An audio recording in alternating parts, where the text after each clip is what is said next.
Hi, this is Jack Stanley, and I wanted to talk to you a little bit on this Christmas Day and the first day of Hanukkah about the gift of sight. You know, I have become a very strong advocate of sight since I've had a lot of issues with my sight. I ain't too pretty at the moment.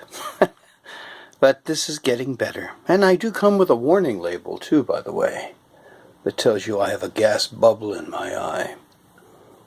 I find that kind of interesting. But I wanted to talk just for a few moments,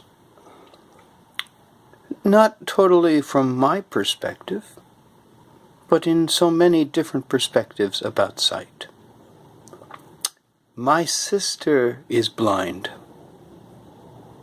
And I am aware of sight issues because of that. And then when I started having issues, my sister always gave me very good advice and always kept my spirits up. You know, my sister, her name is Kathy Mary, and she is one of the representatives and one of the spokeswomen for the Seeing Eye. She and her dog, Mac, make recordings and videos and do speeches and presentations for the Seeing Eye to entice people to invest in the project. You know, the gift of sight is something that we never ever think of. We never ever give it much credit. You know, if you think about it, we take it for granted that we can see. And I will tell you that if I could show you my legs right now, it's scary. I got bumps and scratches and wounds all over the place, crashing into things. It's just part of the situation. But my sister, who went blind, she was not born blind. She goes to places seamlessly. And there are times when I'm talking to her, I'll say, "Kathy, take a look at this." She said, "Jack, I can't see." You forget, she's so good, nor does she look blind. That's the interesting thing. She does not have like a vacant look in her eyes. Her eyes are looking very much like someone who could see perfectly, and a lot of times people don't believe that she's blind. But I thought it would be a wonderful thing just to mention some of this as we celebrate Christmas, as we celebrate the first day of Hanukkah for our Jewish friends, that we be thankful and appreciate the fact that we can see. And it's truly, and if you'll pardon the pun, an eye-opening experience to see how different things are when you can't. I was with a friend of mine who was helping me get around, because I'm a bit of a wreck right now, because especially I've got this bubble in my eye. Now, it's a very strange thing to be around with a bubble in your eye. This bubble holds your eye together, but while this is healing, you've got this movable thing. It's like you're holding a cocktail glass in front of you with a big olive in it, you know.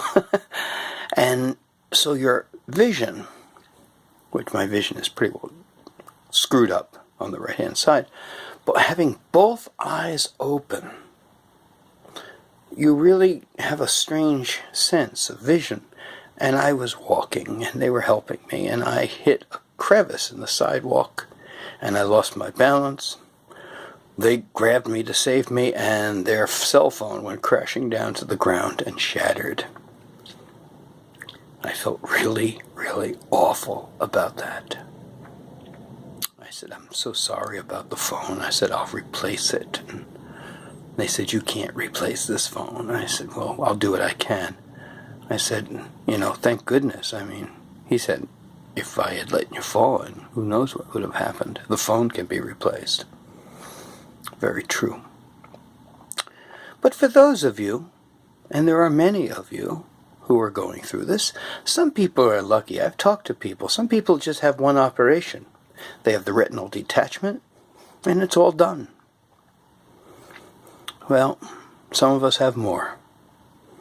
And hopefully, as I mentioned before, this will be the last surgery. But I'm healed.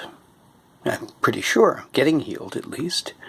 And probably in about 2 or 3 weeks, I should have some pretty good vision here on my right-hand side. If I close my left eye and try to look through my right, it's a foggy mess with a bubble flying all over the place, which is a little disconcerting, I must tell you. So, in retrospect, it's been a week since I've had a surgery.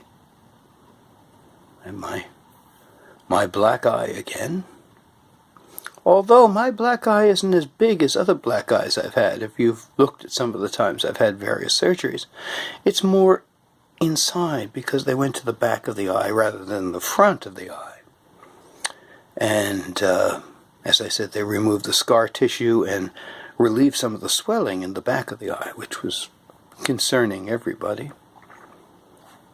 And I talked to my sister today because I'm really not in the mood or really well enough to go traveling around and go to like a family gathering, so I just stayed home today.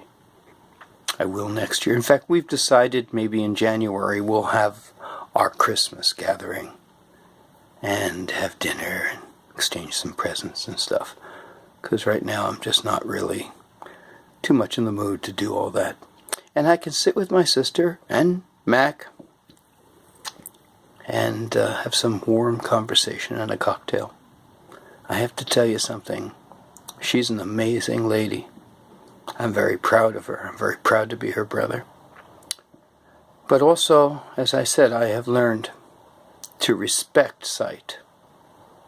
And I would really want to encourage all of you that this time of holidays and this time of thankfulness and this time of warm gatherings of family and friends, as we finish up the year of 2016 and face a brand new year called 2017, that we thank ourselves, thank our world, our creator, our whatever, for the fact that we can see. And I'm very thankful for the surgeons and doctors I have had who have restored my sight. So a very happy holiday to you all. And to all of you going through these surgeries, I understand you have a kindred spirit here and what can happen and the various things you can go through. I'm always happy. If you'd like to write me, I'm happy to write back.